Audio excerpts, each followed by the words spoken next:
Hey guys, welcome to my mentorship. और आज मेरी मेंटरशिप का ये चौथा लेक्चर है। पिछले 3 लेक्चर में हमने बहुत कुछ पढ़ा, मार्केट के बारे में बहुत कुछ समझा। अब आज से जो मेरा चौथा लेक्चर है, इससे हम बायस के बारे में पढ़ना स्टार्ट करेंगे। आज से मेरे जो 3 या 4 लेक्चर आएंगे ना, वो कम्प्लीटली बायस के ऊपर होंगे, जिसके अंदर हम बायस को पूरा डिटेल में समझेंगे। बायस क्या होते हैं, कितने टाइप के होते हैं, किन किन तरीके से हम उन्हें फाइंड कर सकते हैं। मैं आपको बहुत ही अलग अलग तरीके बताऊंगा बायस को फाइंड करने के लिए। और उससे होगा क्या, आपके बायस फाइंड करने की स्किल, आपके बायस फाइंड करने का तरीका बहुत ज्यादा इंप्रूव हो जाएगा। और उसी से आपकी बायस फाइंड करने की एक्यूरेसी भी बढ़ेगी। मुझे पता है आप में से जितने भी लोग यहाँ पे हो, जितने भी लोग मेरी ये वीडियो देख रहे हो, मेरे मेंटरशिप ले रखी है, वो सब यूट्यूब से आए हैं। और यूट्यूब पे मैंने बायस को बहुत ही ज्यादा डिटेल में ऑलरेडी एक्सप्लेन कर रखा है। तो काफी हद तक आपके बायस क्लियर होंगे। अगर नहीं है तो इन 3-4 लेक्चर में आपके बायस क्लियर हो जाएंगे। और जिनके बायस क्लियर भी हैं, उनको भी इन 3-4 लेक्चर से बहुत ज्यादा हेल्प मिलेगी, उनकी बायस की एक्यूरेसी और ज्यादा बढ़ जाएगी। बायस फाइंड करना मार्केट में बहुत ज्यादा जरूरी है, क्योंकि अगर आपको बायस फाइंड करने आ गए ना, मतलब आपका ट्रेडिंग बहुत इजी हो गया। अब आपको सिर्फ एंट्री लेनी है। जैसे बायस मतलब होता है डायरेक्शन। आपको ये पता चल गया कि मार्केट इस जगह से निकलेगा और यहां तक वो जा सकता है। ठीक है, आपको बायस के थ्रू ये समझ में आ गया कि मार्केट यहां से निकलेगा और यहां तक वो जा सकता है। अब मान लो आपको पता है, जैसे मार्केट में कोई एक प्रोडक्ट है, वो 5 रुपए में मिल रहा है। ठीक है, मैं बहुत कम ले रहा हूँ, 5 रुपए में वो अभी मिल रहा है। आपको पता है कि आने वाले 5 या 10 दिन के अंदर वो प्रोडक्ट 5 से कितने रुपए तक जाने वाला है। ठीक है, तो वो प्रोडक्ट कितने रुपए तक जाने वाला है? 50 रुपए तक। अब आपको ये पता है, आपको ये समझ में आ चुका है कि प्राइस अभी 5 रुपए पे है, वो 50 रुपए पे जाने वाला है। तो मुझे एक बात बताओ, अब आपके लिए इसको खरीदना इजी हो जाएगा या नहीं हो जाएगा?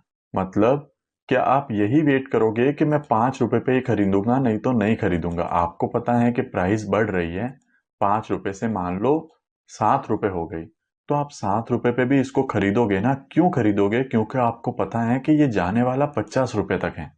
मान लो इसकी प्राइस 10 रुपए हो गई, तो 10 रुपए पे आप ये नहीं देखोगे कि मुझे ये बहुत महंगा मिल रहा है।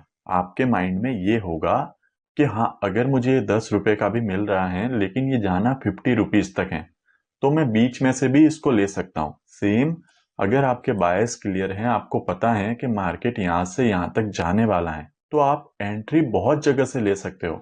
एंट्री लेने में आपको फिर कोई दिक्कत नहीं आएगा। हम एंट्री के ऊपर भी बाद में डिटेल में बात करेंगे। लेकिन फिलहाल आपको ये समझ में आ गया कि प्राइस यहां से यहां तक जाने वाला है। जब प्राइस यहां से यहां तक जाएगा, तो हमें बीच में बहुत सारी एंट्रीज लेनी पड़ेगी। देखो क्या होता है ना, प्राइस अगर हम डेली के पीओआई से देख रहे हैं और डेली की लिक्विडिटी देख रहे हैं, तो वो बहुत ज्यादा, मान लो उसमें 6-7 दिन लगते हैं जाने में।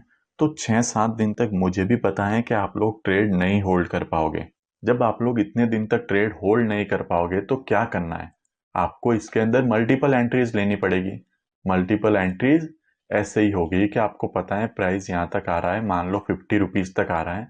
आपने एक एंट्री 5 पे ली, 20 पे निकाल दी। दूसरी एंट्री 15 पे ली, 30 पे निकाल दी। आपको ऐसे एंट्री करनी पड़ेगी। तो जब बायस क्लियर होंगे, तो आपकी एंट्री भी ऑटोमेटिकली क्लियर होगी। इसलिए बायस पे ज्यादा फोकस करना है, एंट्री पे हम बाद में फोकस करेंगे।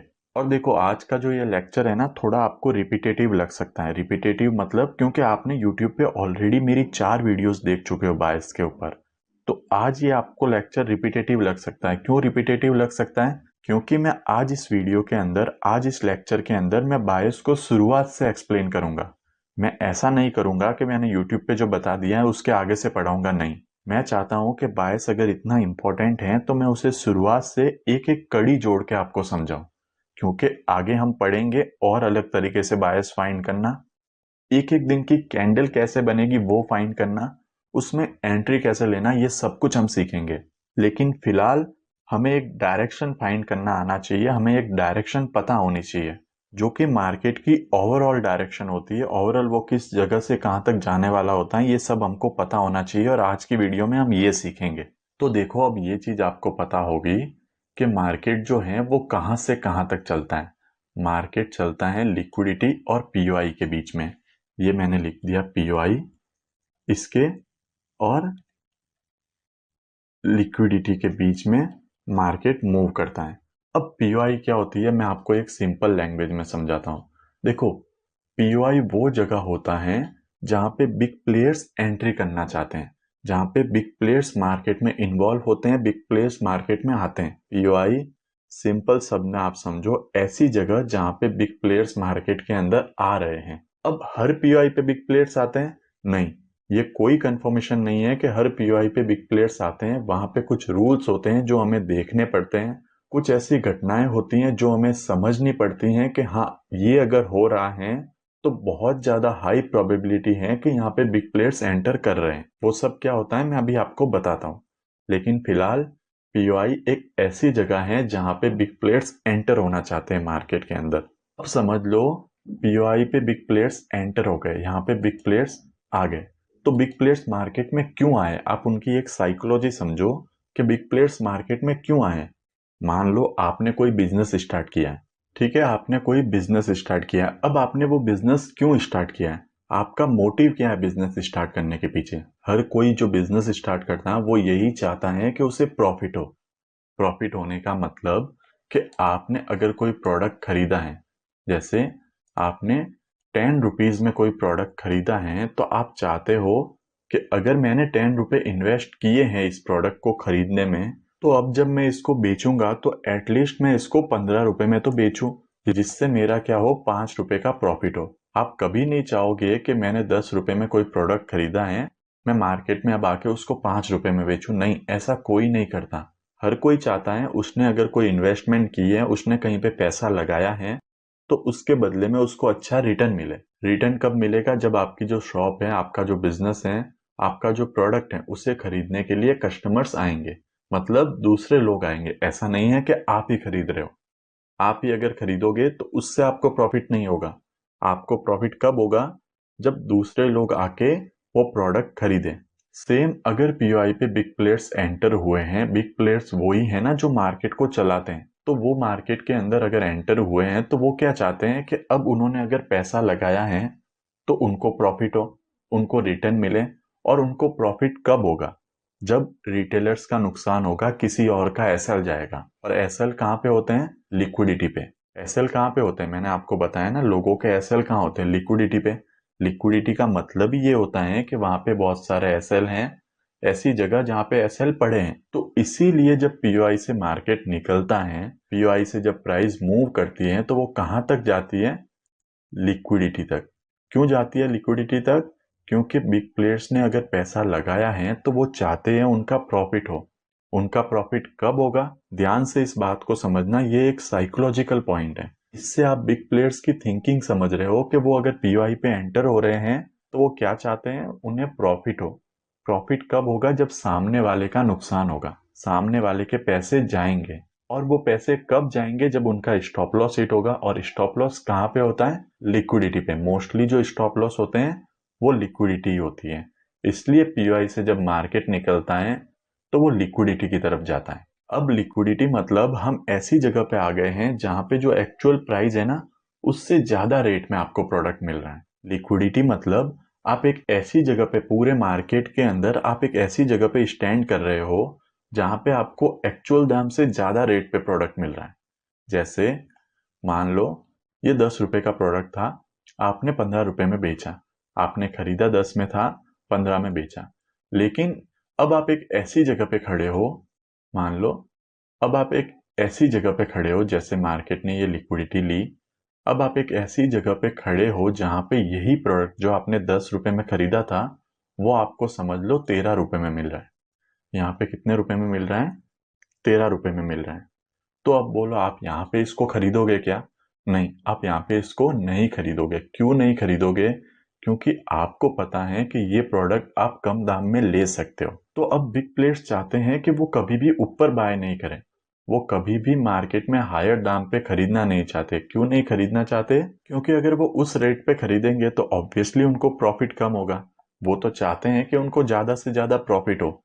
और ज्यादा से ज्यादा प्रॉफिट कब होगा, जब प्राइस वापस क्या करेगा, नीचे आएगा। नीचे आएगा मतलब इसकी रेट वापस कम होगी। इसलिए जब भी मार्केट लिक्विडिटी पे होता है, वो वापस कहाँ पे जाता है, किसी ना किसी पीओआई पे। क्यों पीओआई पे जाता है?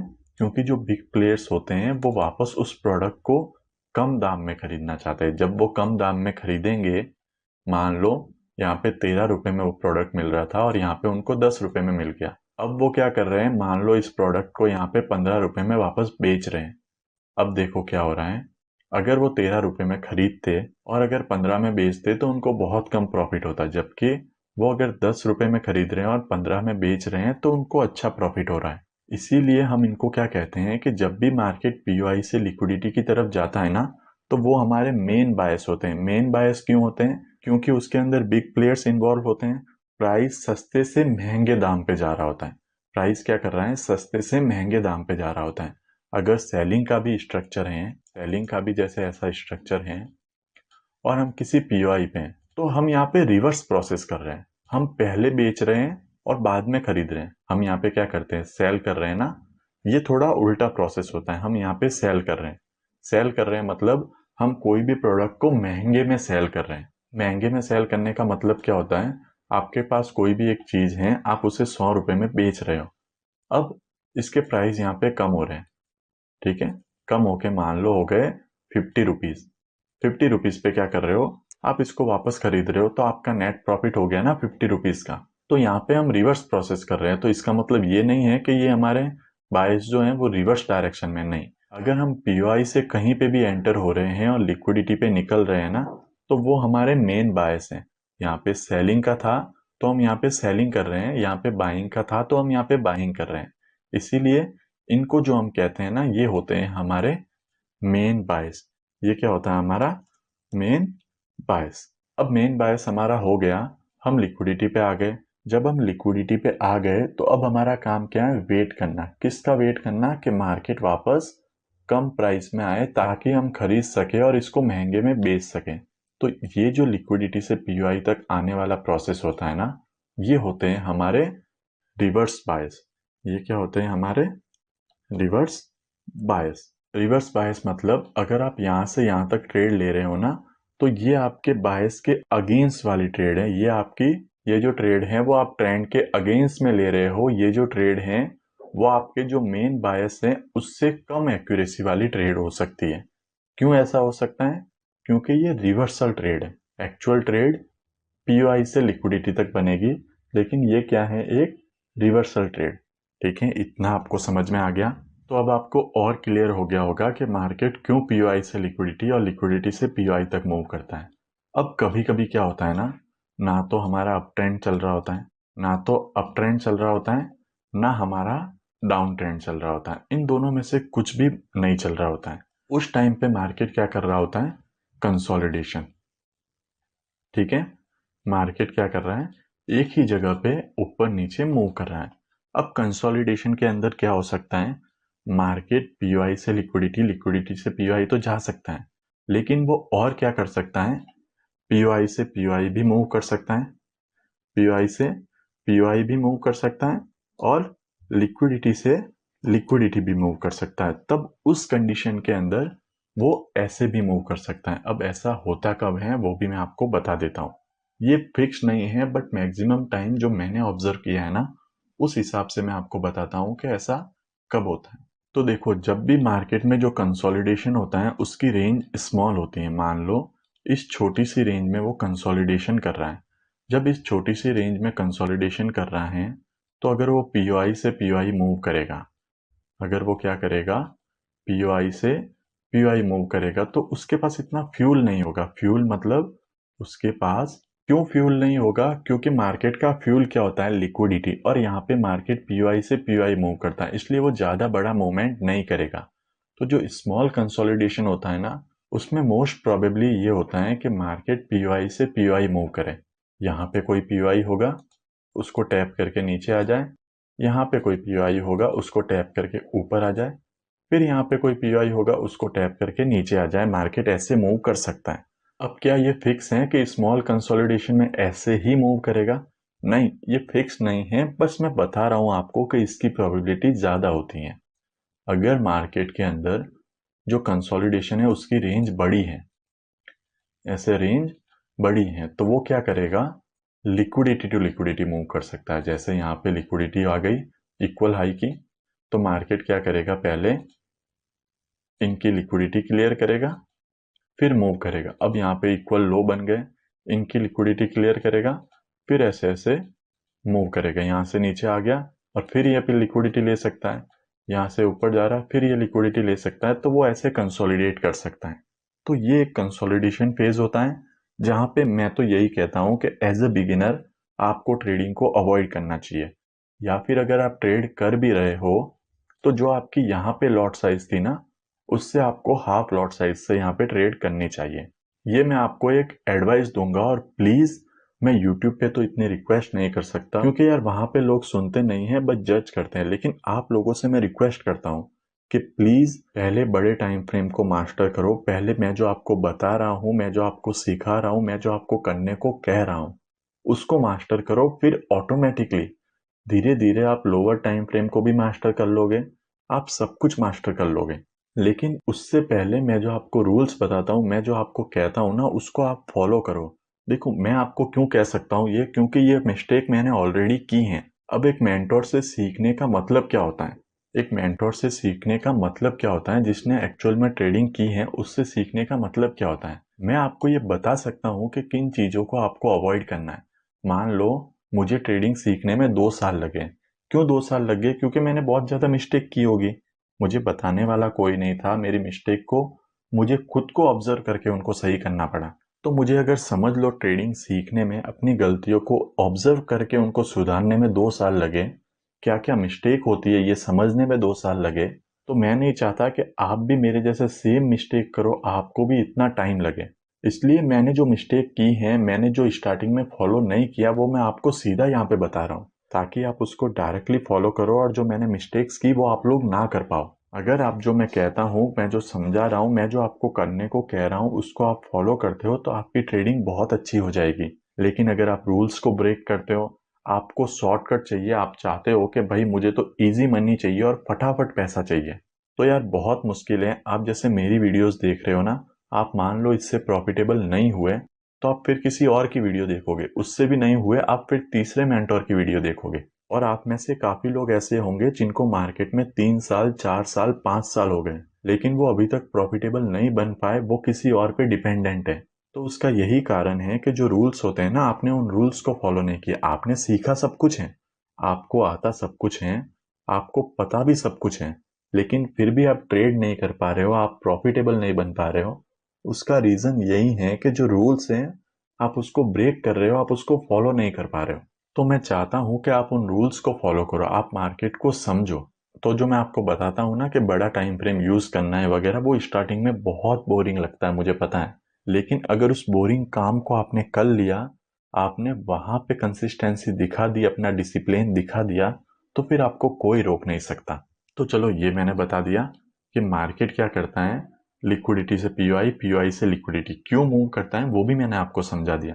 जब कंसोलिडेशन होता है तो पीओआई से पीओआई या लिक्विडिटी से लिक्विडिटी मार्केट मूव करता रहता है। अब ये कैसे होता है, क्या होता है, कैसे दिखता है, ये सब कुछ मैं आपको एक बार चार्ट पे समझा देता हूँ। तो चलो एक बार चार्ट पे चलते हैं।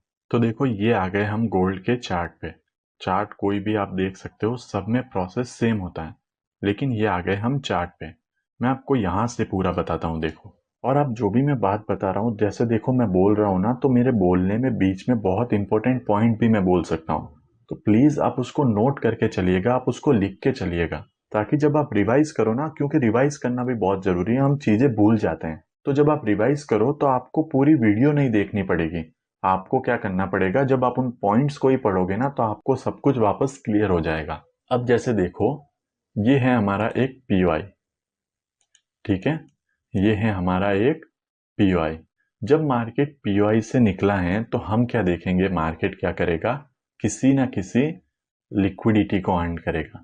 तो यहाँ पे लिक्विडिटी कौन सी है, एक लिक्विडिटी है ये स्विंग हाई, ये स्विंग हाई एक लिक्विडिटी है, और दूसरी लिक्विडिटी है ये स्विंग हाई। ये दो स्विंग हाई लिक्विडिटी है।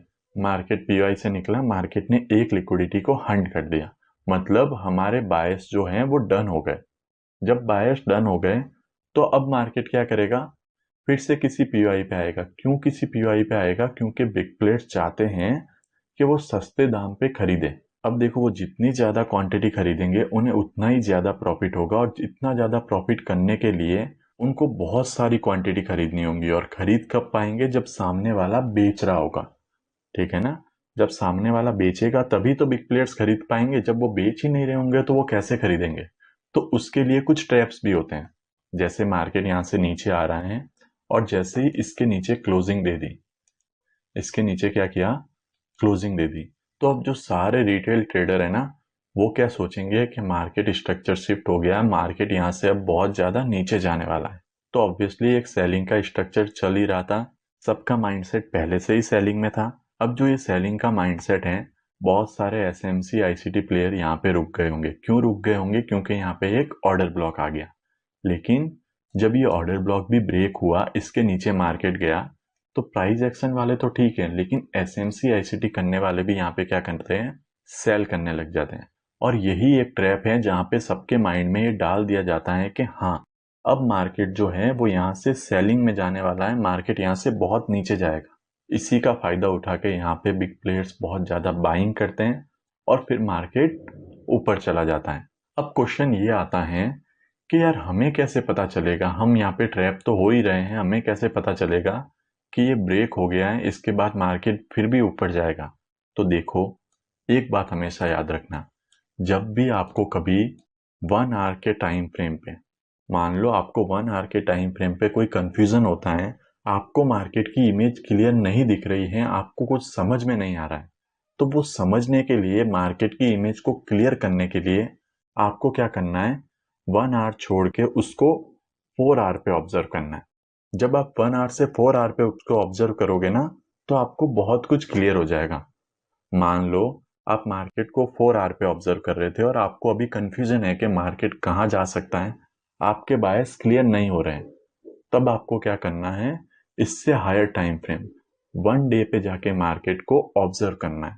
अब अगर आपको 1 डे में कंफ्यूजन है, आप डेली टाइम फ्रेम देख रहे हो और आपको डेली टाइम फ्रेम पे कंफ्यूजन है, आपको समझ नहीं आ रहा कि मार्केट ऊपर जाना चाहता है, मार्केट नीचे जाना चाहता है, आपको इसमें कंफ्यूजन है, आपके बायस क्लियर नहीं हो पा रहे हैं, तब आपको क्या करना है?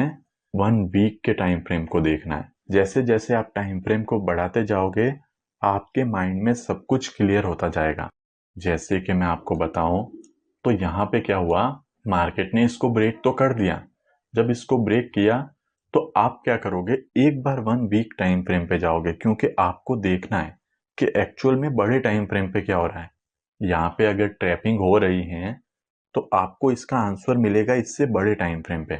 मैं एक बार वीकली टाइम फ्रेम पे आपको दिखाता हूँ। ये आ गया मैं वीकली टाइम फ्रेम पे, और वीकली टाइम फ्रेम पे देखो कहाँ पे ट्रैपिंग हो रही थी, यहाँ पे। तो जब यहाँ पे आप वीकली टाइम फ्रेम पे गए तो आपको क्या दिखा कि वीकली का यहाँ पे एक ऑर्डर ब्लॉक है। मतलब मार्केट यहाँ पे क्या कर रहा है? लिक्विडिटी लेके नीचे आ रहा है। नीचे आ रहा है तो कहाँ तक आ सकता है? वीकली ऑर्डर ब्लॉक तक। तो अब आपको माइंड में क्लियर हुआ ना कि क्या हो रहा है। जब डेली पे मार्केट ऐसा ट्रैप कर रहा था कि वो यहाँ से सेल जाने वाला है, यहाँ से सेलिंग आने वाली है, पर आपने डायरेक्टली एक टाइम फ्रेम पे विश्वास नहीं किया। आपने क्या किया? आप उससे एक ऊपर वाले टाइम फ्रेम पे जाके अपनी इमेज को क्लियर कर रहे हो। आप देखना चाहते हो कि बड़े टाइम फ्रेम पे क्या हो रहा है।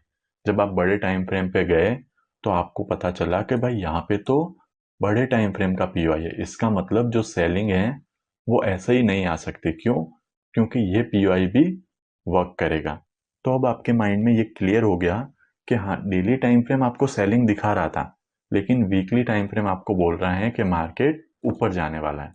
तो जब भी डेली टाइम फ्रेम और वीकली टाइम फ्रेम आपको अलग अलग डायरेक्शन दिखा रहे हो, मेरी बात ध्यान से सुनना, जब भी डेली टाइम फ्रेम और वीकली टाइम फ्रेम आपको अलग अलग डायरेक्शन दिखा रहे हो, तो आपको हमेशा वीकली टाइम फ्रेम को फॉलो करना है।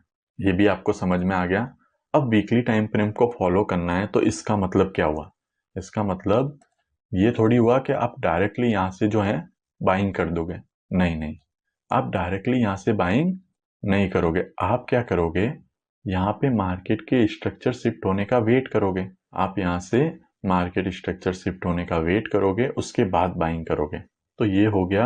आपको हमेशा क्या करना है? जब भी एक टाइम फ्रेम में कंफ्यूजन हो ना, तो उसको क्लियर करने के लिए उसके बड़े टाइम फ्रेम को देखो। अगर बड़े टाइम फ्रेम में आपकी डायरेक्शन क्लियर हो रही है तो हमेशा बड़े टाइम फ्रेम को फॉलो करो। ये हो गया। अब मैं आपको चार्ट पे एक बार liquidity to POI, POI to liquidity भी दिखा देता हूँ। आपने बहुत बार देख लिया होगा, लेकिन चलो स्टार्टिंग से स्टार्ट कर ही रहे हैं तो वो भी मैं एक बार फिर से दिखा देता हूँ। तो एक बार मैं सब कुछ रिमूव करता हूँ और फिर आपको दिखाता हूँ। ये सब कुछ मैंने रिमूव कर दिया। अब देखते हैं, देखो क्या होता है। यहाँ पे आपको पता चल रहा है कि मार्केट एक रेंज में है। जब मार्केट रेंज में है तो हम क्या करेंगे, जो लास्ट ऑर्डर ब्लॉक होगा उससे ही ट्रेड लेंगे। क्यों? क्योंकि मार्केट रेंज के अंदर पहले पीओआई से नहीं मूव कर सकता। उसके अंदर इतनी पावर ही नहीं है कि वो पहले पीओआई से मूव करना स्टार्ट कर दे। दो तरह के मार्केट होते हैं, एक होता है ये ट्रेंडिंग मार्केट, एक होता है ये रेंजिंग मार्केट। दोनों मार्केट के अंदर हमें अपने माइंडसेट को थोड़ा चेंज करना होता है। जो हम इसमें फॉलो करते हैं वो हम यहाँ पे फॉलो नहीं कर सकते, और जो यहाँ पे फॉलो करते हैं वो यहाँ पे फॉलो नहीं कर सकते। ये बात आपको समझनी होगी। मार्केट के हिसाब से खुद को बदलना होगा। ऐसा कभी मत करना कि सिर्फ एक ही चीज पकड़ के बैठ गए, चाहे कैसा भी मार्केट हो। मार्केट के हिसाब से अपने आप को चेंज करना, अपनी स्ट्रेटेजी को चेंज करना एक स्मार्ट मूव होता है। तो देखो यहाँ पे क्या हो रहा था, मार्केट एक पीओआई पे आया, इसने ऑर्डर ब्लॉक को टैप किया। ऑर्डर ब्लॉक को टैप करके अब आपको पता है कि जब पीओआई पे मार्केट आया है, यहाँ पे बिग प्लेयर्स एंटर हुए हैं। ये आपको कैसे पता चलेगा कि यहाँ पे बिग प्लेयर्स एंटर हो गए हैं, वो भी मैं आपको बताऊंगा। लेकिन फिलहाल मैं आपको एक बड़ी इमेज दिखा रहा हूँ, फिर उसके बाद आपको मैं बताता हूँ। तो मार्केट एक ऑर्डर ब्लॉक पे आया है, यहाँ से वो ऊपर जा रहा है। कहाँ तक जाएगा? एक लिक्विडिटी तक। अब मार्केट एक लिक्विडिटी तक चला गया, उसने एक लिक्विडिटी हंट कर दी। अब देखो यहाँ पे कैसे फास्ट मूवमेंट हुआ था। मार्केट ने टैप किया, यहाँ से रिजेक्शन लिया और सीधा ऊपर। क्यों ऐसे मार्केट मूव किया? क्योंकि ये जो बायस थे वो हमारे डायरेक्शनल बायस थे, वो हमारे मेन बायस थे। लेकिन अब मार्केट ने क्या किया है, लिक्विडिटी ले ली है। तो लिक्विडिटी लेके वो देखो इतना फास्ट रिवर्स नहीं हुआ। उसने यहाँ पे ट्रैप किया, एक दिन रिवर्स हुआ, फिर इनसाइड बार बनाई, फिर इन सबकी वापस लिक्विडिटी ली और फिर नीचे आया। तो ऐसा यहाँ पे क्यों हो रहा है? क्योंकि यहाँ पे जो हमारे बायस हैं अब ऊपर से नीचे तक वो रिवर्सल बायस हैं, वो हमारे एक्चुअल बायस के अगेंस्ट हैं। लेकिन यहाँ पे जो था वो हमारा डायरेक्शनल बायस था, वो हमारा मेन बायस था, इसलिए प्राइस यहाँ पे फास्ट मूवमेंट करता है। अब देखो जब भी प्राइस ऊपर की तरफ मूव कर रहा है और वहां पे कोई पीओआई बन जाते हैं, पीओआई मतलब एफपीजी ऑर्डर ब्लॉक बन जाते हैं, तो वो उस प्राइस के लिए एक मैग्नेट का काम करते हैं। ये समझ लो, ये जो एरिया होता है ना, ये एफपीजी ऑर्डर ब्लॉक वाला जो एरिया होता है, ये वाला जोन, ये होता है इस प्राइस के लिए एक मैग्नेट। मतलब ये हमेशा प्राइस को अपनी ओर अट्रैक्ट करता है। प्राइस चाहे कितनी भी ऊपर जाए वो पीओआई पे तो एक बार आएगी ही आएगी। तो अब आपको पता चल गया कि यहाँ पे एफपीजी ऑर्डर ब्लॉक बन गया है, और ये एफपीजी ऑर्डर ब्लॉक क्या है, प्राइस के लिए मैग्नेट। तो प्राइस यहाँ पे आएगी ही आएगी। जब यहाँ पे प्राइस आई, यहाँ पे प्राइस आई, तो फिर से देखो टैप हुआ, फिर डिस्प्लेसमेंट हुआ, रीटेस्ट हुआ और फास्ट ऊपर। मार्केट फास्ट ऊपर चला गया। क्यों ऊपर चला गया? क्योंकि ये जो थे ये हमारे डायरेक्शनल बायस थे, और मार्केट ने यहाँ पे क्या किया है, लिक्विडिटी हंट कर ली है। ऐसे इस जगह पे मार्केट मूव करता है, फिर से POI to liquidity, liquidity to POI, ऐसे मार्केट कंसोलिडेशन में मूव कर रहा है। लेकिन यहाँ पे देखो, अब आपको पता चल गया। कब पता चला? मान लो आपने यहाँ से ट्रेड ली थी, आप मेन ऑर्डर ब्लॉक देख के ट्रेड ले रहे थे, आपको नहीं पता था कि ये जो कंसोलिडेशन है ये यहाँ पे ब्रेक होने वाला है, आपको नहीं पता था। आपने यहाँ पे ट्रेड ली, आपने क्या किया, ट्रेड ली। अब आप इस लिक्विडिटी पे अपनी क्वांटिटी क्लोज कर देते हो, या इस लिक्विडिटी पे क्लोज कर देते हो, जहां पे भी क्लोज करते हो। मैं एक एक कैंडल को भी ऑब्जर्व करना आगे आपको सिखाऊंगा, लेकिन फिलहाल हम एक डायरेक्शन फाइंड करना सीख रहे हैं। उस डायरेक्शन के अंदर हम एक दिन की कैंडल कैसे बनेगी वो भी आगे फाइंड करना सीखेंगे बायस के अंदर ही। फिलहाल हम एक डायरेक्शन फाइंड करना सीख रहे हैं, और डायरेक्शन का मतलब जरूरी नहीं है कि हमने उसके अंदर एक ही ट्रेड लेनी है। जैसे मैंने डायरेक्शन फाइंड कर ली कि मार्केट, ऑब्वियसली ये वीकली ऑर्डर ब्लॉक था, वीकली ऑर्डर ब्लॉक से निकलेगा और यहाँ पे वीकली लिक्विडिटी थी, तो मैं ऐसा थोड़ी कहूंगा कि आप यहाँ से ट्रेड लो और यहाँ तक होल्ड करो। नहीं होल्ड कर पाते। हाँ, अगर एक ही वीक में प्राइस इतना ऊपर जाता तो मान लो आप होल्ड भी कर सकते थे, लेकिन इतना कंसोलिडेशन के बाद यहाँ पे गया, तो इतने दिन आप थोड़ी होल्ड कर सकते थे। आपको मल्टीपल एंट्रीज लेनी पड़ती है यहाँ पे, और उन मल्टीपल एंट्रीज लेने के लिए आपको एक एक दिन की कैंडल को समझना पड़ता है, जो हम आगे फिर कभी पढ़ेंगे। फिर कभी का मतलब है ये जो 3-4 लेक्चर बायस के अंदर आएंगे ना, उसी में हम पढ़ेंगे। फिलहाल देखो, आपने यहाँ से ट्रेड ली थी, आपको नहीं पता था कि मार्केट अब इसको ब्रेक कर देगा या फिर मार्केट ये लिक्विडिटी लेके नीचे आएगा, आपको नहीं पता था। लेकिन मार्केट ने इसको ब्रेक कर दिया और कंटिन्यूसली अपसाइड जा रहा है। जब कंटिन्यूसली इतना अपसाइड जा रहा है, बहुत सारे एफपीजी बना रहा है, तो आपके माइंड में आ गया कि हाँ, अब जो ये मार्केट है ना, ये ट्रेंडिंग मार्केट में चेंज हो रहा है। इसने एक तो इसका ब्रेकआउट भी कर दिया, पूरे इस कंसोलिडेशन से ये बाहर आ गया, और अब मार्केट जो है वो एक ट्रेंडिंग फेज में। मान लो अगर कोई चीज बहुत फास्ट चल रही है, तो वो उसके लिए मुश्किल है कि वो पूरा पीछे आए फिर और आगे जाए, पूरा पीछे आए और आगे जाए। नहीं, वो क्या करेगी, ट्राई करेगी कि कंटिन्यू अपने मोमेंटम को बरकरार रखे। यहाँ पे भी ऐसा ही होगा। अब ये प्राइस बहुत फास्ट चल रही है, जब ये प्राइस इतनी फास्ट चल रही है, तो ये ऐसा नहीं करेगी कि ये लास्ट पीआई पे आएगी फिर ऊपर जाएगी, फिर लास्ट पीआई पे आएगी फिर ऊपर जाएगी। नहीं, क्यों ऐसा नहीं करेगी? क्योंकि इसके पास अब एक मोमेंटम है। ये मोमेंटम कहाँ से आया? जब इसने इतना कंसोलिडेशन किया ना, तो इसके अंदर इसने बहुत सारी लिक्विडिटी कलेक्ट की, और उसी का कारण है कि इसके बाद ये बहुत फास्ट मूवमेंट भी आ रहा है। तो जब फास्ट मूवमेंट आ रहा है, तो आपके माइंड में ये आ गया कि भाई यहाँ पे मैं क्या कर रहा था, सिर्फ लास्ट पीआई का वेट कर रहा था और वहां से ही ट्रेड ले रहा था। मैं एफपीजी से भी ट्रेड नहीं ले रहा था, मैं सिर्फ लास्ट ऑर्डर ब्लॉक का वेट कर रहा था।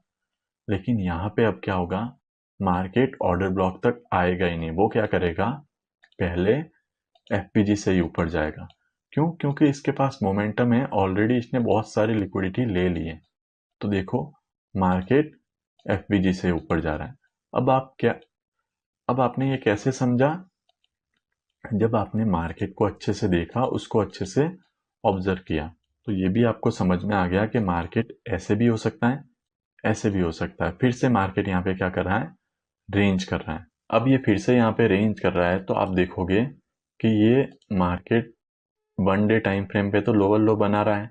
ये एक ऑर्डर ब्लॉक भी है, इसको टैप करके नीचे जाना चाहिए, लेकिन ये नीचे क्यों नहीं जा रहा है? नीचे क्यों नहीं जा रहा है? मार्केट ने यहाँ पे एक ऑर्डर ब्लॉक को टैप किया, डेली के ऊपर आया, उसके बाद सेलिंग के ऑर्डर ब्लॉक को टैप किया, तो ये नीचे जाना चाहिए, लेकिन ये नीचे क्यों नहीं जा रहा है? अब आपके माइंड में कंफ्यूजन आया कि यार, हमने देखा था कि प्राइस क्या करता है, एक पीओआई से निकला दूसरे पीओआई तक गया, फिर जैसा कि मैंने आप लोगों को समझाया था यूट्यूब पे, अगर आपने देखा होगा, जैसा कि मैंने आपको बताया था कि मार्केट क्या करता है, ये एक पीओआई है, अगर इससे निकल रहा है और ऊपर सेलिंग का पीओआई है 1 डे का, तो ऑब्वियसली इससे मार्केट नीचे तो आएगा, नीचे आएगा, लेकिन यहाँ पे क्या होगा, 1 डे का एक और पीओआई बन जाएगा और फिर वो उसको ऊपर लेके जाएगा। ऐसा मैंने आपको बताया था कि यहाँ पे एक और पीओआई बन जाएगा।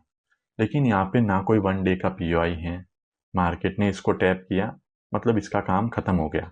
इसको टैप करने के बाद सेलिंग के पीओआई को टैप कर रहा है, तो ये नीचे क्यों नहीं आ रहा है? तो अब हमको एक कंफ्यूजन है। कंफ्यूजन दूर कैसे होगा? हम इससे बड़े टाइम फ्रेम को देखेंगे। मैं एक बार ये सब रिमूव करता हूँ। हम क्या करेंगे, हमको डेली में एक कंफ्यूजन हो रहा है। कंफ्यूजन क्लियर कब होगा? हम जाएंगे वीकली टाइम फ्रेम पे। ये मैं आ गया वीकली टाइम फ्रेम पे, और वीकली टाइम फ्रेम पे देखो, जो अभी तक डेली में हो रहा था कि मार्केट फास्ट मूव करता है, पहले पीओआई को लेके ऊपर चला जाता है, फिर फास्ट मूव करता है, पहले पीओआई को लेके ऊपर चला जाता है। तो वीकली में जब आपने देखा, तो आपको समझ में आया कि अब ये एक प्रोसेस हो रहा है, वो वीकली में हो रहा है। हमेशा छोटे टाइम फ्रेम पे एक प्रोसेस होता है, फिर वो बड़े टाइम फ्रेम तक मूव करता जाता है। तो जो डेली में हो रहा था, अब वो वीकली में हो रहा है। तो अब आपके माइंड में ये आ गया कि हो सकता है कि मार्केट में अब ये वीकली का फर्स्ट पीओआई वर्क करे और यहाँ से मार्केट ऊपर चला जाए। अगर ऊपर भी नहीं जाए, तो ये जो वॉल्यूम इम्बैलेंस है यहाँ तक आ जाए। तो जब आपने वीकली देखा, तो आपको चीज थोड़ी क्लियर हुई कि हाँ, इसके यहाँ से ऊपर जाने का यहाँ पे कुछ भी नहीं है, फिर भी यहाँ से ऊपर जाने का कारण क्या हो सकता है? ये वीकली का फर्स्ट पीओआई। अब देखो, हमेशा मार्केट जो मूव करता है ना, कैसे मूव करता है, जैसे देखो, इस कोई पीओआई पे मार्केट आया, मान लो कोई भी पीओआई पे मार्केट आया, और फिर 5 मिनट में वो यहाँ से ऐसे मूव कर रहा है। 5 मिनट में वो क्या कर रहा है, मूव कर रहा है, ऊपर गया, इसके लास्ट ऑर्डर ब्लॉक एफपीजी को टैप किया, फिर दूसरी बार ऊपर गया, इसके लास्ट ऑर्डर ब्लॉक एफपीजी को टैप किया।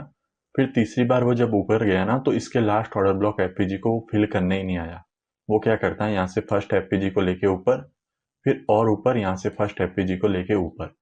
अब ऐसा क्यों होता है? क्योंकि मार्केट हर एक टाइम फ्रेम के पीओआई को रेस्पेक्ट देता है। मार्केट हर टाइम फ्रेम पे पीओआई बनाता है, हर टाइम फ्रेम के पीओआई को रेस्पेक्ट देता है। जैसे यहाँ पे क्या होगा, यहाँ पे समझो 5 मिनट के अंदर वो ऐसे 3 कैंडल बना रहा है। ऐसे 3 कैंडल बनाई, यहाँ पे एक पीओआई बन गया। फिर नेक्स्ट 5 मिनट में भी वो ऐसे कैंडल बना रहा है, मतलब इसको टैप नहीं कर रहा है। यहाँ पे वीक आके इस पहले पीओआई को टैप कर रही होगी, लेकिन मैं आपको समझा रहा हूँ। सिर्फ फिर यहाँ पे क्या कर रहा है, और 3 कैंडल बना रहा है। अब आप सोचोगे कि आपका मूव मिस हो गया, मार्केट तो बहुत फास्ट चला गया, लेकिन नहीं।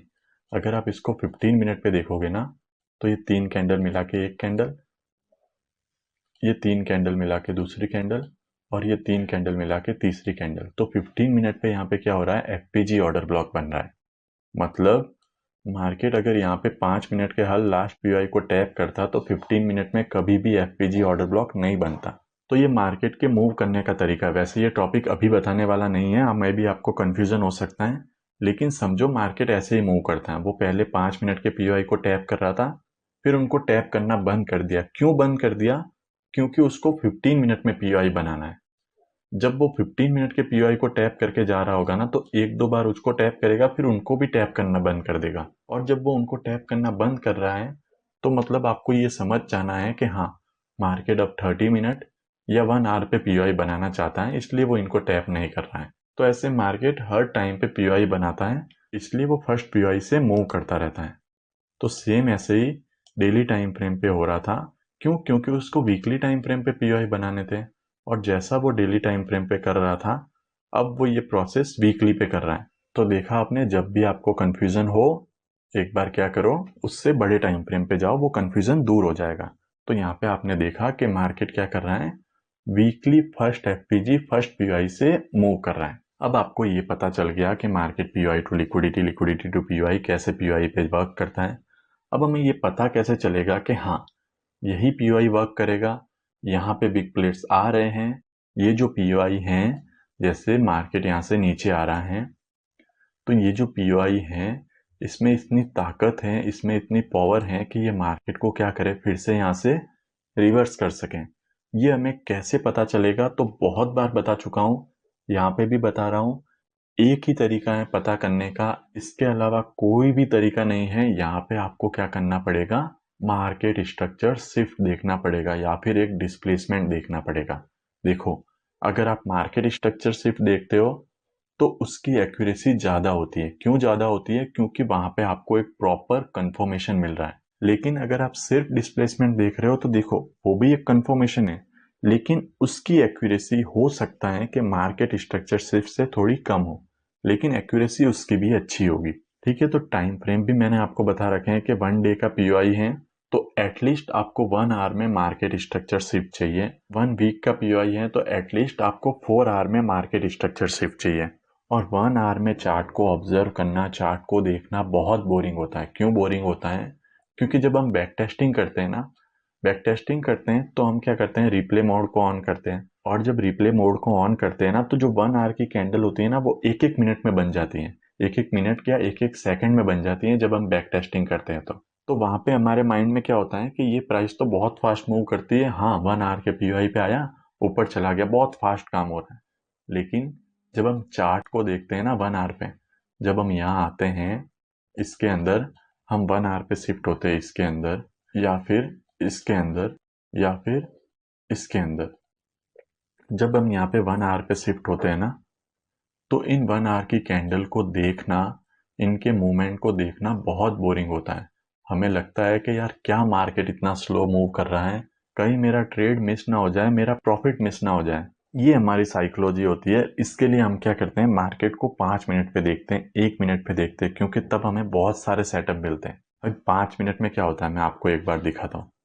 आपने 5 मिनट ओपन किया, अब 5 मिनट पे देखो, ना तो आपको एक स्ट्रक्चर क्लियर है, ना आपके पीओआई क्लियर है। आपको यहाँ भी एक पीओआई दिख रहा है, यहाँ भी दिख रहा है, यहाँ भी दिख रहा है, यहाँ भी दिख रहा है। इतने पीओआई दिख रहे हैं, आपको पता ही नहीं चलेगा कौन से पीओआई से ऊपर जाना है। ना आपका स्ट्रक्चर क्लियर है, ना आपके पीओआई क्लियर हैं और ना ही आपकी लिक्विडिटी क्लियर है। आप सेलिंग करते हुए आ रहे हो, अब मार्केट ऊपर चला गया, आप क्या करोगे? आप इधर से सेलिंग कर रहे हो, यहाँ से मार्केट ऊपर चला गया, आप इधर से सेलिंग कर रहे हो, यहाँ से ऊपर चला गया, आप इधर से बाइंग कर रहे हो, यहाँ से नीचे आ गया। इतने सारे पीओआई हैं, कहाँ पे ट्रेड लेना है, किस पीओआई को रेस्पेक्ट देनी है, किसको नहीं देनी है, कुछ भी समझ में नहीं आएगा। लेकिन जैसे ही आप बड़े टाइम फ्रेम पे जाओगे, आपने क्या किया, आप 5 मिनट से 15 मिनट पे गए, आप एक बड़े टाइम फ्रेम पे आ गए। अब आप पिछले के कंपेयर में, पहले के कंपेयर में आपको कम पीओआई दिखेंगे, कम लिक्विडिटी दिखेगी।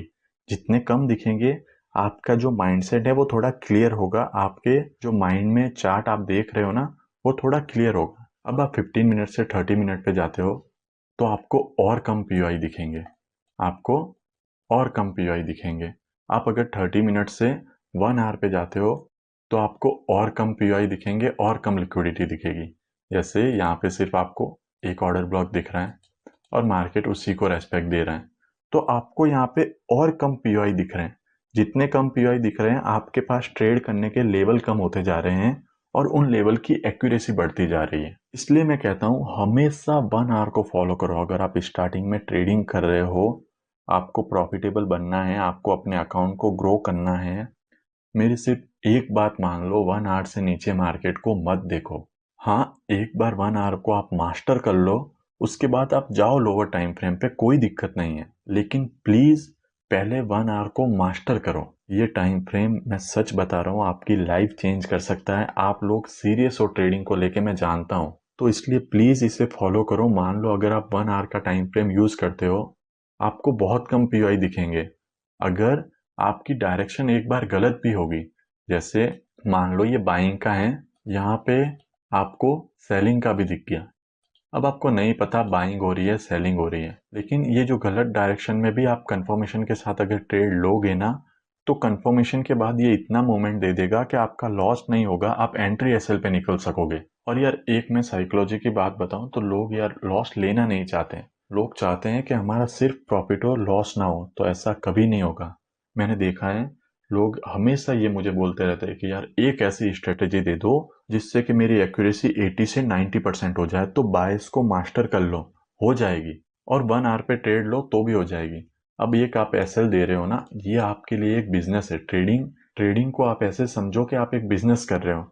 जब आप एक बिजनेस कर रहे हो, आप एक फैक्ट्री वगैरह लगाते हो, तो उसमें आप बहुत सारा खर्चा भी करते हो। आप सामान लाते हो, आप इलेक्ट्रिसिटी का बिल देते हो, ये सब देते हो ना। तो ट्रेडिंग के अंदर भी आप ये समझो, आपका जो एक एसएल लगा है ना, वो आप एक इलेक्ट्रिसिटी बिल पे कर रहे हो। आपका ये जो बिजनेस है, इसके अंदर एसएल आपका लग रहा है, तो आप ये समझो कि वो एसएल क्या है, आप इस बिजनेस का एक इलेक्ट्रिसिटी बिल दे रहे हो। बस आपको ध्यान ये रखना है कि आपके एसएल कम हो, आपके टीपी ज्यादा हो। वो कैसे होगा, वो पॉसिबल कब होगा? जब आप स्टार्टिंग में बड़े टाइम फ्रेम को फॉलो करोगे।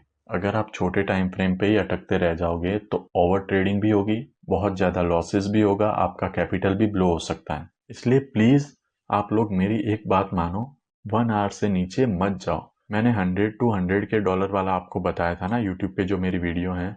ये जो मार्केट था ना, ये मार्केट, अगर कोई इस मार्केट के अंदर उसको फॉलो कर लेता तो वो इजीली डेली के 250 पिप्स बना सकता था। लेकिन वही है, हमारे अंदर पेशेंस नहीं है। फिर भी अगर आप 1 आवर के पीवाई से ट्रेड लेते हो तो आपको 250 पिप्स मिल जाते हैं। चलो इसको एक बार साइड में रखते हैं। अब बात करते हैं कि ये जो हमारे पीवाईज हैं, हमारे ये जो पीवाई हैं, हमें कंफर्मेशन कब होती है कि यहाँ पे बिग प्लेयर्स एंटर कर चुके हैं, हमें भी अब एंटर करना है, हमें भी अब ट्रेड लेनी है और यहाँ से मार्केट अपने लिक्विडिटी की तरफ जाएगा।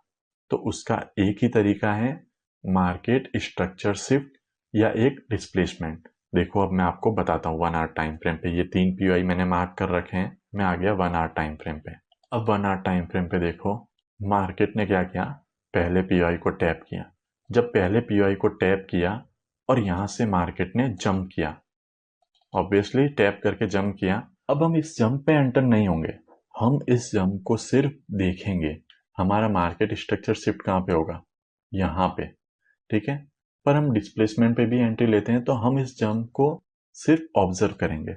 अब ये जंप मार्केट ने किया, इसमें क्या कोई एफपीजी बना? हमें हमेशा देखना है कि इस जंप के अंदर कोई एफपीजी बना। तो देखो कोई एफपीजी नहीं बना। अब ये एक इंडिकेशन है एफपीजी का ना बनना, मतलब ये एक फेक मूव हो सकता है। ये क्या हो सकता है? एक फेक मूव, इसके अंदर हमें एंट्री नहीं लेनी है। ये आपको समझ में आ गया? ये एक फेक मूव है, यहाँ पे कोई भी बिग प्लेयर्स एंटर नहीं हुए हैं।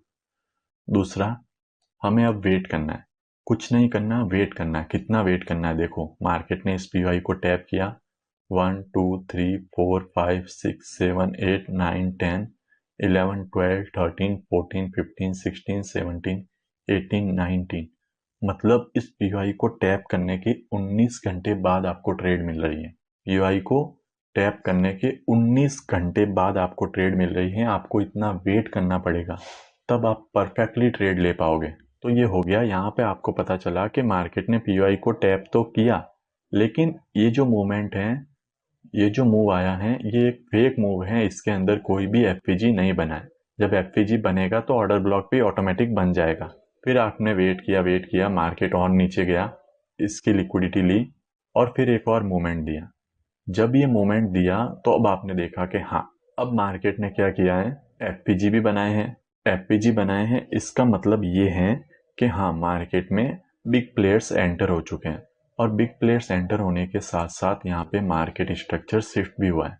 मतलब ये एक और कंफर्मेशन है कि हाँ, मार्केट अब बाइंग की ओर जाना चाहता है। क्यों जाना चाहता है? क्योंकि हर बार क्या हो रहा था, सेलर्स स्ट्रांग थे, वो मार्केट को सेल करके लेके आ रहे थे, फिर सेल करके लेके आ रहे थे। लेकिन इस बार बायर्स स्ट्रांग हुए, क्योंकि लास्ट हाई, मतलब जहां से सेलिंग आई थी, मार्केट को बायर्स उसके ऊपर तक लेके चले गए हैं। तो मतलब बायर्स अब स्ट्रांग हो रहे हैं। फिर आपको क्या करना है, ये रहा लास्ट ऑर्डर ब्लॉक। अब आप 1 आवर पे लास्ट ऑर्डर ब्लॉक का वेट करो। मान लो मार्केट लास्ट ऑर्डर ब्लॉक पे नहीं आता, पहले पीआई से ही निकल जाता है, तो कोई बात नहीं, जाने दो। क्या हो रहा है, आपका एक ट्रेड मिस हो रहा है ना, लेकिन आप अपने रूल्स को फॉलो कर रहे हो, आप अपना डिसिप्लिन मेंटेन कर रहे हो। मार्केट लास्ट पीआई पे आया, यहाँ पे भी आप डायरेक्ट एंट्री नहीं लोगे। यहाँ पे भी आप एंट्री कब लोगे, जब ये सेम कॉन्सेप्ट आपने जो 1 आवर पे देखा ना, वो आप 5 मिनट पे देखोगे। ये जो सेम प्रोसीजर, ये जो सेम सेटअप आपने 1 आवर पे देखा है, वो आप 5 मिनट पे देखोगे। जब ये प्रोसेस आपको 1 आवर पे दिख गया, इसका मतलब आपको ये कंफर्मेशन हो गई कि हाँ, मार्केट अब क्या करने वाला है, इस पीओआई को रेस्पेक्ट देने वाला है, वो यहाँ से ऊपर जाने वाला है। अब मान लो आपका एसएल भी चला जाए तो भी आपको दुख नहीं होना चाहिए। क्यों नहीं होना चाहिए? क्योंकि आपने अपने रूल्स को फॉलो किया है। यही रूल्स हैं जिनको आप फॉलो करते हो। आपका अगर एक एसएल ले रहे हैं तो आपको अगले 5 टीपी भी देंगे। तो कभी भी अपने रूल्स के साथ कॉम्प्रोमाइज नहीं करना है। अब आपको ये सेम चीज यहाँ पे 5 मिनट पे भी देखनी है और फिर अपनी एंट्री लेनी है। ऐसे आपको ट्रेड करना है। अगला देखो, ये रहा, यहाँ पे भी क्या हुआ, मार्केट ने इसको टैप किया। टैप करने के बाद आपको क्या करना है, एक जंप का वेट करना है। तो मार्केट ने ये यहाँ पे जंप लगाया। जब जंप लगा दिया तो अब आपको देखना है कि इस जंप ने मार्केट स्ट्रक्चर शिफ्ट किया है क्या? तो नहीं किया है। जो हमारा लास्ट स्विंग था वो इतना दूर है, तो वो बहुत दूर है, तो यहाँ पे मार्केट स्ट्रक्चर शिफ्ट तो हुआ नहीं है। अब आपको देखना है कि क्या इसने एफपीजी बनाया है। ऑब्वियसली एफपीजी बनाया है। एफपीजी बनाया है तो ये रहा हमारा लास्ट ऑर्डर ब्लॉक। अब ये जो पीओआई है ना, इसके अंदर लास्ट एफपीजी प्लस ऑर्डर ब्लॉक, ये आपको पूरा लेना है, ठीक है? तो ये रहा हमारा लास्ट ऑर्डर ब्लॉक, और यहाँ से आप एंट्री लेते हैं और ये लिक्विडिटी आप हंट कर सकते थे, ठीक है? फिर थर्ड पे चलते हैं। ये रहा थर्ड। देखो, थर्ड में क्या हुआ, ये मार्केट ने इसको टैप किया। टैप करने के बाद हमें क्या देखना है कि मार्केट एक जंप लगाता है क्या? तो मार्केट ने जंप लगाया। अब ये जो जंप लगाया है, इसमें मार्केट स्ट्रक्चर शिफ्ट हुआ है। ऑब्वियसली हुआ है। यहाँ पे ये जो स्विंग है, इसको ही हम मार्केट स्ट्रक्चर शिफ्ट कंसीडर कर सकते हैं, हुआ है। अब ये मार्केट स्ट्रक्चर शिफ्ट तो हुआ है, लेकिन ये मार्केट स्ट्रक्चर शिफ्ट वैलिड कब है? ये मार्केट स्ट्रक्चर शिफ्ट वैलिड कब होगा? जब इसके अंदर कोई एफपीजी बनेगा। लेकिन इस पूरे के अंदर कोई भी एफपीजी नहीं है। इस पूरे लेग के अंदर कोई भी एफपीजी नहीं है। इसका मतलब आपको ये समझ में आ गया कि हाँ, ये जो पूरा प्रोसेस है, ये एक फेक मूवमेंट है, इसके अंदर कोई भी एफपीजी नहीं है। मतलब ये एक ट्रैप है, यहाँ पे बिग प्लेयर्स एंटर नहीं हुए हैं, तो आप यहाँ पे एंट्री नहीं करोगे। आप क्या करोगे, 1 2 3 4 5 6 7 8 9 10 11 12 12 आवर्स तक मार्केट को ऊपर जाता हुआ सिर्फ देखोगे, आप एंट्री नहीं करोगे। अब मुझे बताओ, इतना पेशेंस है आप लोगों के अंदर कि इतने टाइम तक आप सिर्फ इसको देखो, आप अपनी एंट्री ना लो? अगर हैं तो आप बहुत अच्छे ट्रेडर बनोगे, अगर नहीं हैं तो इसके अंदर आपके बहुत सारे एसएल जाएंगे। फिर आप कहोगे कि एसएमसी आईसीटी वर्क नहीं करता, मैंने जो सिखाया है वो गलत है। लेकिन आप क्या कर रहे हो? सिर्फ वेट कर रहे हो, आप देख रहे हो, आपको पता है कि आप एक ट्रेड लोगे, उसके अंदर आप बहुत बड़ा प्रॉफिट निकाल लोगे। फिर मार्केट नीचे आया, फिर इसको टैप किया, इसको टैप करने के बाद आपने वेट किया कि मैं एक और जंप देखूंगा। मार्केट ने जंप लिया, मार्केट स्ट्रक्चर शिफ्ट यहाँ पे होगा जो कि बहुत दूर है, पर मार्केट ने जंप लिया, और जंप लिया तो आप अब क्या देखोगे? क्या इस जंप पे कोई एफपीजी ऑर्डर ब्लॉक बने हैं? हाँ बने हैं। ये रहा हमारा ऑर्डर ब्लॉक। ओके, आपको ऑर्डर ब्लॉक भी मिल गया। अब जब यहाँ पे मार्केट आएगा, आप 5 मिनट में कंफर्मेशन लोगे। सेम प्रोसेस आप देखोगे कि 5 मिनट में भी एक जंप होता है, जंप होने के बाद मार्केट उसको रीटेस्ट करता है, तब आप अपनी एंट्री लोगे और टारगेट आप ये पूरी लिक्विडिटी हंट कर सकते हो। तो सबसे पहले तो आप क्या कर रहे हो? अपने पीओआई का वेट कर रहे हो, आप पीओआई से एंट्री ले रहे हो। जब पीओआई पे मार्केट आ रहा है, आपको नहीं पता है कि वो पीओआई वर्क करेगा या नहीं करेगा। कोई भी नहीं बता सकता ये पीओआई वर्क करेगा या नहीं करेगा। आप क्या करोगे? वहां पे सिर्फ देखोगे। आप चार्ट को देख रहे हो कि चलो डेली का पीओआई है, मैं 1 डे पे देखता हूँ। आपने देखा, इस डेली के पीओआई को टैप किया इसने, 1 2 3 4 5 6 7 8 9 घंटे तक इसने एक जंप दिया। आपने सिर्फ इस जंप को देखा कि हाँ भाई मार्केट ने जंप किया। अब 9 घंटे जंप किया, उसके बाद 1 2 3 4 5 घंटे उसको लगे, फिर से इसको 5 घंटे इसको लगे जो इसने पीओआई बनाया था उसको टैप करने में। तब भी आपने वेट किया। अब जब मार्केट इस पे आया तब आप अपनी एंट्री ले रहे हो, इतना वेट करने के बाद। और इतना वेट करने के बाद जो एंट्री आप ले रहे हो ना, तो आपको रिवॉर्ड भी कुछ ऐसा देखने को मिल रहा है। ऐसा आपको रिवॉर्ड देखने को मिल रहा है, आप कितने पिप कैप्चर कर सकते हो, आप कितनी होल्डिंग कर सकते हो, आप कितना टारगेट ले सकते हो, आपके लिए सारे दरवाजे खुले हैं। लेकिन इसको पकड़ने के लिए आपको वेट करना होगा। आपके अगर यहाँ पे बहुत सारे एसएल चले गए तो आप इसको भी नहीं पकड़ पाओगे। क्यों नहीं पकड़ पाओगे? क्योंकि तब आपके अंदर एक डर होगा, और वो डर आपको ना तो यहाँ पे एंट्री लेने देगा। मान लो आपने किसी तरह अपने डर को ओवरकम करके यहाँ पे एंट्री ले भी ली, तो वो कभी भी आपको इतना होल्ड करने नहीं देगा। आपके माइंड में हमेशा रहेगा कि भाई यहाँ पे थोड़ा सा ऊपर गया फिर मेरा एसएल चला गया, यहाँ पे थोड़ा सा ऊपर गया फिर भी मेरा एसएल चला गया। कहीं अभी भी ऐसा ना हो जाए कि थोड़ा सा ऊपर जाके मेरा एसएल चला जाए, तो आप यहाँ से एंट्री लेके यहीं कहीं पे निकल जाओगे और इस मोमेंट को सिर्फ देखते रह जाओगे। इसलिए हमेशा वेट करके एंट्री लो। अपने बायस को सबसे पहले क्लियर करो। आपको मार्केट में पता होना चाहिए कहाँ पे लिक्विडिटी है, कहाँ पे पीओआई है। डेली टाइम फ्रेम पे जब आप मार्केट को ऑब्जर्व करते हो तो सबसे पहले क्या करो? सारी लिक्विडिटी मार्क कर लो, सारे पीओआई मार्क कर लो। ठीक है, जैसे डेली टाइम फ्रेम पे आप आए, यहाँ पे एक ऑर्डर ब्लॉक है,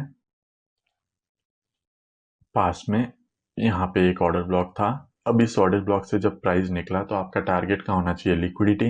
लेकिन यहाँ पे डेली का एक ऑर्डर ब्लॉक है, तो आप उसको इग्नोर नहीं कर सकते। आपको पता है कि यहाँ से मार्केट नीचे आएगा, तो आपका टारगेट कहाँ तक होना चाहिए? इस ऑर्डर ब्लॉक तक। अब इस ऑर्डर ब्लॉक से फिर से आप क्या कर सकते हो? सेलिंग की ट्रेड ले सकते हो, क्योंकि मार्केट इसको रेस्पेक्ट देगा। लेकिन फिर भी अगर आपको कंफ्यूजन हो, क्यों? क्योंकि एक्चुअल में तो यहाँ पे कंसोलिडेशन हो रहा है, तो वेट कर लो थोड़े दिन, ट्रेड मत करो, दूसरे पेयर में ट्रेड करो। मार्केट में बहुत सारे पेयर हैं, वैसे आपको सिर्फ एक पेयर को मास्टर करना चाहिए। लेकिन जब कंडीशन ही ऐसी हो जाए, मार्केट यहाँ पे क्या कर रहा है? कंसोलिडेशन कर रहा है, तो क्या जरूरी है रोज ट्रेड करना? आपको जब पता चल गया, आपने यहाँ से ट्रेड ली, आपने यहाँ तक रखी, फिर आपको पता चल गया कि यार मार्केट कंसोलिडेशन कर रहा है, देखो एक दिन डोजी, दूसरे दिन डोजी, तीसरे दिन डोजी, चौथे दिन डोजी। आपको शुरू के 2 दिन पता नहीं चला, लेकिन बाद में तो पता चल गया ना कि कंसोलिडेशन हो रहा है। तो रुक जाओ थोड़े दिन, वेट कर लो, दूसरे पेयर में ट्रेड कर लो, तब जाके। यहाँ पे क्या हो रहा है? कंसोलिडेशन हो रहा है, एक एक्सपेंशन होने दो। अगर मार्केट को वीकली के फर्स्ट पीओआई को भी ब्रेक करके नीचे जाना है या फिर उसको रेस्पेक्ट भी देनी है, तो एक एक्सपेंशन होने दो।